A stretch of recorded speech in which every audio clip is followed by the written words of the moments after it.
The Valar cruiser. Distant Hope limbed through the void, its hull scarred and bleeding atmosphere from a dozen plasma wounds. Behind them, the Kresh Armada pursued with relentless hunger.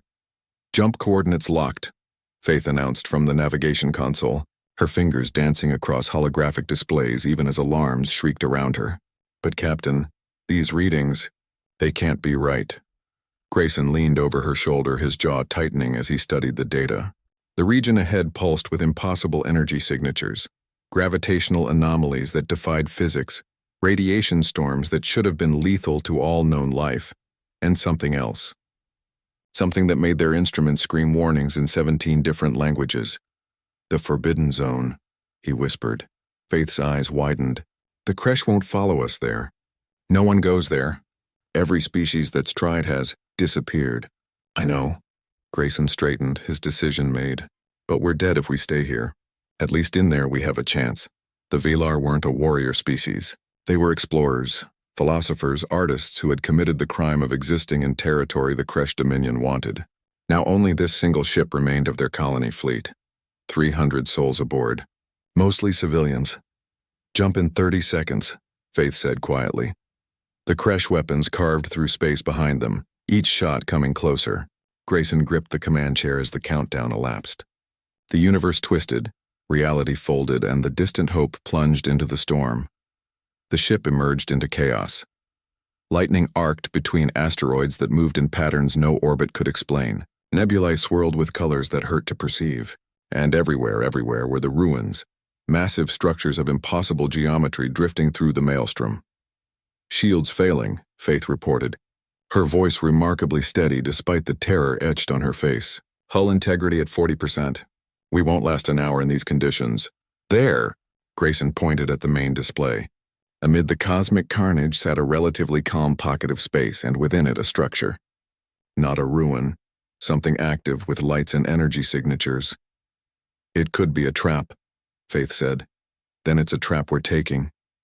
The distant Hope limped toward the structure, and as they approached, its true scale became apparent. It was massive, not a station, but a habitat. A city in space, its architecture simultaneously elegant and brutish. And utterly unlike anything in the galactic database, a communication channel opened. Static, then a voice speaking in perfectly accented Valar. Unidentified vessel, this is Haven Station. You've entered human space. State your intentions or be destroyed. Grayson and Faith exchanged glances. Humans. The species was legendary, supposedly extinct, wiped out in some ancient calamity. Yet here. This is Captain Grayson of the Valar ship Distant Hope, he transmitted. We're refugees fleeing the Kresh. We mean no harm. We didn't know anyone lived here. A long pause. Then, yeah, that's kind of the point. Dock at Bay 7. Any aggressive action will be your last. The docking bay was enormous, easily capable of holding 50 ships their size. But it was nearly empty except for a handful of vessels. Sleek, dangerous-looking craft bristling with weapons Faith couldn't identify. A delegation of 3 waited for them on the deck. Humans. They looked deceptively fragile. No natural armor. No claws, no obvious adaptations. But they moved with a predatory grace that made Grayson's skin prickle with instinct. The lead human, a woman with silver-streaked hair and scars across her face, stepped forward. I'm Commander Sarah Chen. Welcome to Haven. You're lucky, we don't usually let anyone stumble on us. But your ship's practically scrap, and we have rules about refugees. Thank you, Commander, Grayson said, descending the ramp with Faith at his side. We didn't mean to intrude. We were fleeing the Kresh and the Kresh. Chen's expression darkened. Yeah, we know about them. Come with me.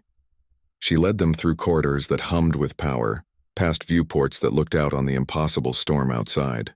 Grayson finally had to ask, how? How do you survive here? This region is supposed to be fatal to all life. Chen smiled, but it wasn't a pleasant expression. Fatal to all civilized life. Humans aren't civilized. We're stubborn.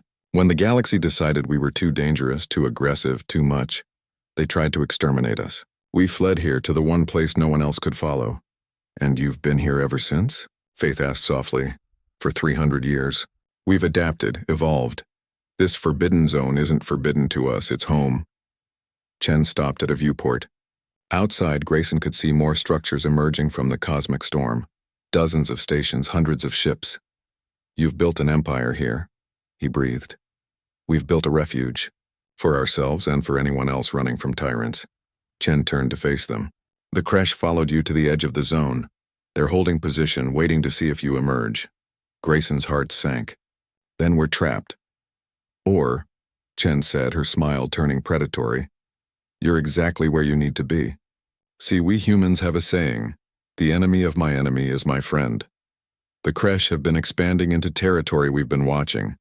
They've been getting bold, arrogant. Faith's eyes widened with understanding. You're going to fight them. We're going to remind them why species like us survive when civilized ones perish. Your people can stay here safe in haven. But if you want revenge... Chen gestured to the storm outside where human ships were beginning to gather like sharks in bloody water. We're heading out in 6 hours. Grayson looked at Faith, saw his own determination reflected in her eyes. They had fled seeking safety, stumbled into the forbidden zone expecting death. Instead, they had found humans, and humans, apparently, didn't run forever. Count us in, Grayson said. Commander Chen's grin was all teeth. Welcome to the neighborhood.